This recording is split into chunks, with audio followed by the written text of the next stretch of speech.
Chapter 47. The world has changed.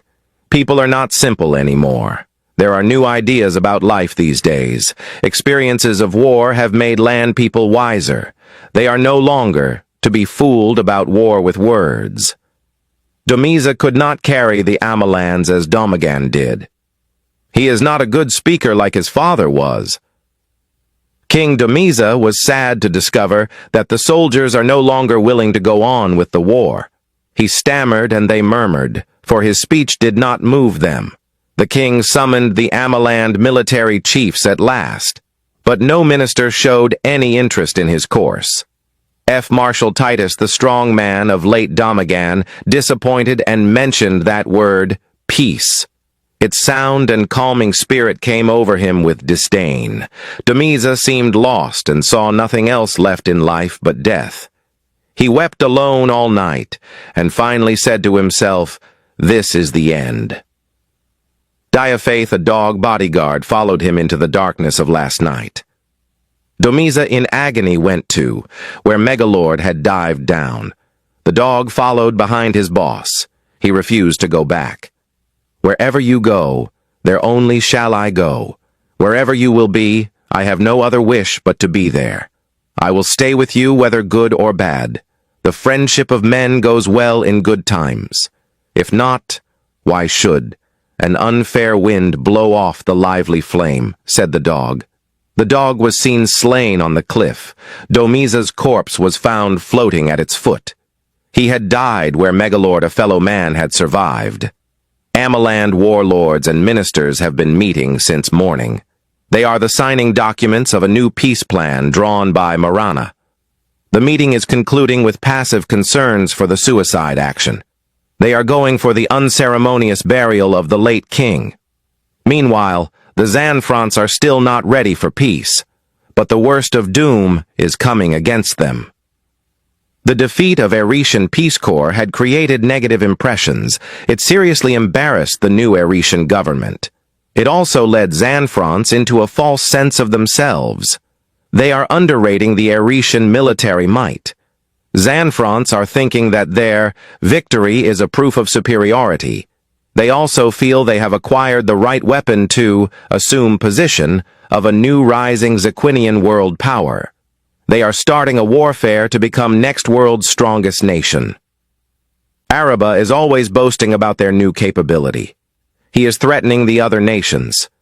But Eretan defeat has caused a general anger in Air Country.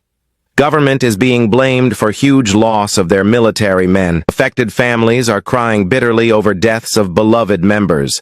Media weavers are talking and writing noisily about the failed mission. The king is reconsidering another action despite hot public reactions. But Air Army chiefs are calling for a final solution. People want it very... There was an all-night meeting.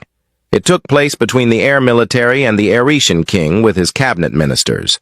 Frederick, Hawk Defense Minister, called for the use of atomic weapon, but the king completely rejected that out of moral considerations.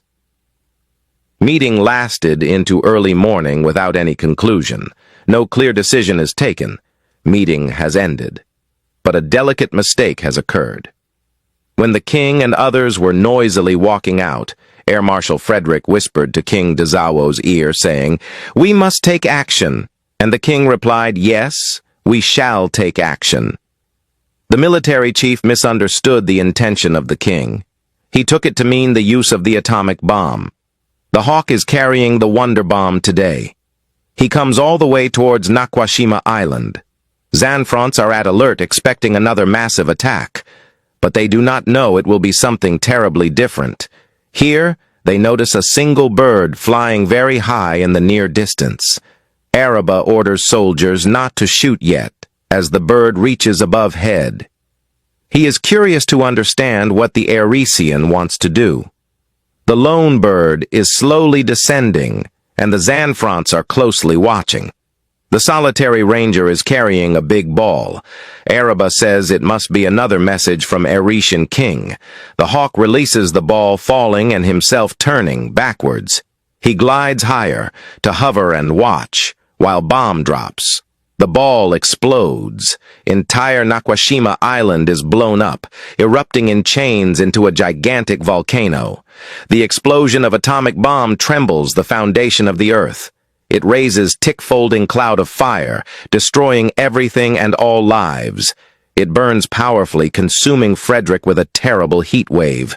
Frederick is burnt into ashes, with the Nakwashima waste, the worst act of man. It shook land, sea, and air. It will pollute the 3 continents forever. It will breed more deaths, diseases, and deformities. Man has come to a final threshold of reckless global violence. Reason ceases, and creative wisdom is overtaken by rash force.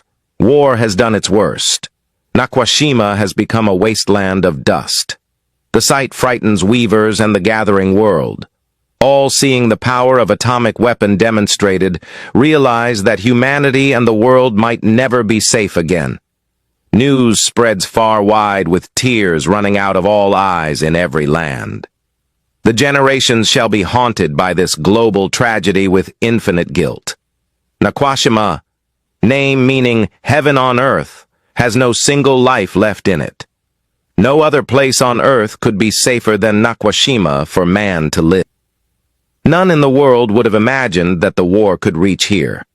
Its natives had received millions of refugees from parts of waterland. They were preparing for their traditional festival of life and fertility. Its happy children had tested their new dresses in festive moods. Old ones taking care of innocent newborn babies were at